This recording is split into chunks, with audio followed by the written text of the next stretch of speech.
Let me be straight with you. If you're sitting there wondering whether you'll ever own a home in this country, you're not crazy, and you're not alone. The Australian property market in 2026 looks nothing like the one your parents bought into. But here's the thing, most people are flying blind. They don't actually know what number they're chasing, which city makes sense for their income, or how long the journey really takes. By the end of this video, you'll know exactly how much you need to save for a house in every major Australian capital, what your timeline looks like, and the smartest moves you can make right now to get there faster. Let's start with the reality check.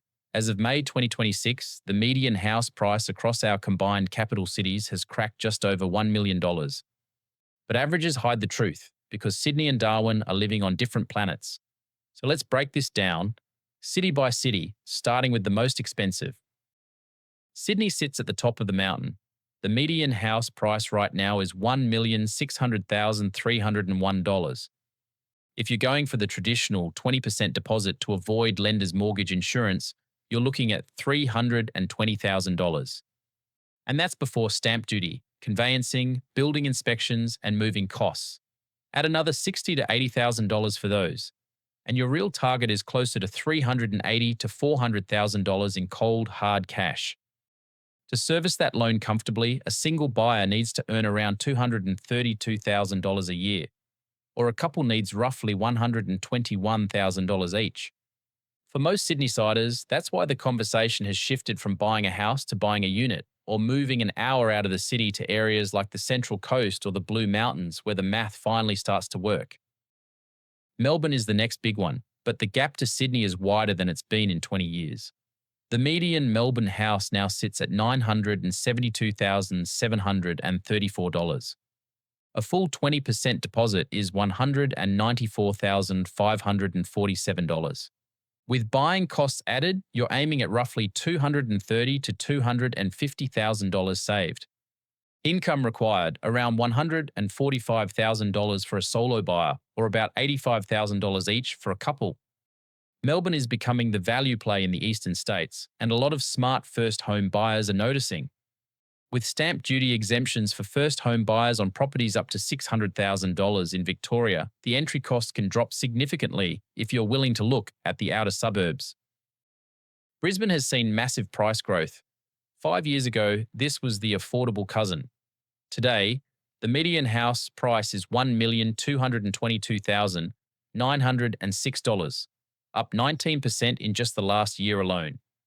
Your 20% deposit is now $244,581. Total savings target with costs, about $290,000. A single buyer needs around $166,000 in income. If you've been waiting on the sidelines in Brisbane hoping prices come back down, the data is not on your side.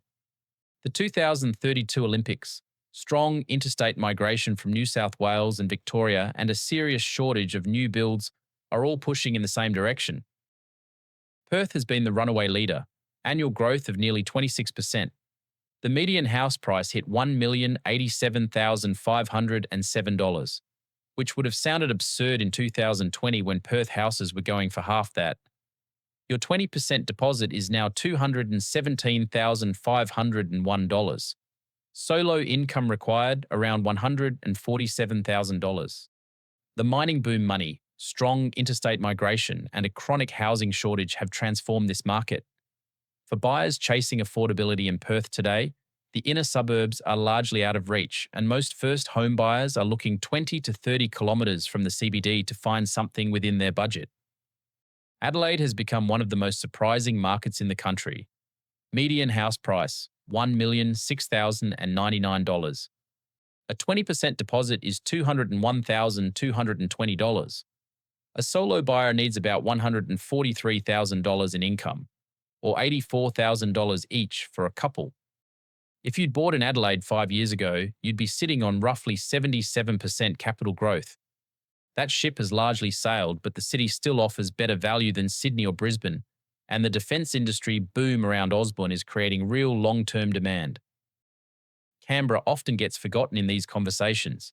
The median house price is $1,049,789. 20% deposit, $209,958. Income needed for a single buyer, around $151,000. With Canberra's high public service salaries, the math actually works for a lot of buyers. The market here has been flat for the last year, which means you have more breathing room than in Perth or Brisbane. Hobart has cooled significantly. The median house price is $796,682.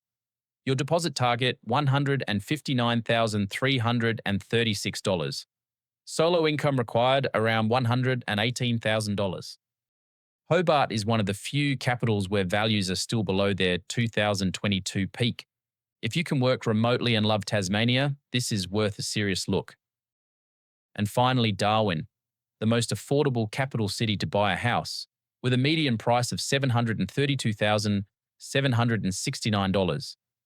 Your 20% deposit is $146,554. A solo buyer can buy with an income of around $111,000. Darwin has run hard recently, up 19% year on year, but it remains the entry point to Australian home ownership for serious buyers. Now here's where the game has completely changed. Since 1st October 2025, the federal government's expanded 5% deposit scheme has removed income caps, removed waitlists, and scrapped lenders' mortgage insurance for every eligible first home buyer in the country. Property price caps were lifted significantly too. Sydney's cap jumped from $900,000 to $1.5 million. Brisbane went from $700,000 to $1 million. Melbourne, Perth, Adelaide, and Canberra all received major lifts as well. But, and this is a big but, a smaller deposit means a bigger loan, which means higher monthly repayments and more interest paid over the life of the mortgage. You're trading time for cash. Whether that trade makes sense depends on what house prices do over the next few years. If prices keep growing at current rates, getting in sooner with 5% is the smarter move. If we hit a correction, the people who waited and saved 20% will look like geniuses. The honest answer is that nobody can time the market perfectly. So the better question is, what timeline works for your life, your career, and your financial stability? Now let's talk timeline, because this is where the headlines have shifted dramatically. Under the old 20% rule, Domain's research showed the average Australian couple aged 25 to 34 needed close to 5 years to save a deposit for an entry-priced house, and over 8 years in Sydney. But Domain's updated analysis under the new 5% scheme shows that timeline has been slashed by as much as a decade in some cities. A first home buyer in Brisbane can now buy a $1 million home with a $50,000 deposit, getting into the market years sooner. For many Australians, the question is no longer whether they can afford a deposit, it's whether they can afford the repayments. But here's the truth nobody talks about. The people who actually save a deposit fast don't do it by skipping coffee. They do 3 things differently. First, they automate the savings before they see the money. 20% of every pay packet vanishes into a high-interest savings account or a first home super saver account the day it hits their account. The first home super saver scheme in particular is criminally underused. You can salary sacrifice up to $15,000 a year and up to $50,000 in total into your super and withdraw it later for your deposit, paying less tax along the way. Second, they aggressively grow their income. A second job, a side business, asking for the pay rise. Switching employers can lift a savings rate far faster than budgeting alone ever will. The Australians who hit their deposit goal in 2 or 3 years are almost always the ones who took on weekend work, built a freelance skill, or negotiated hard at review time. Third, they're geographically flexible. The buyer who's open to 2 or 3 cities will always beat the buyer who's only open to 1 suburb. The same applies to property type. If you can let go of the dream of a freestanding house on a big block and consider a townhouse or a well-located unit, your timeline can shrink by years.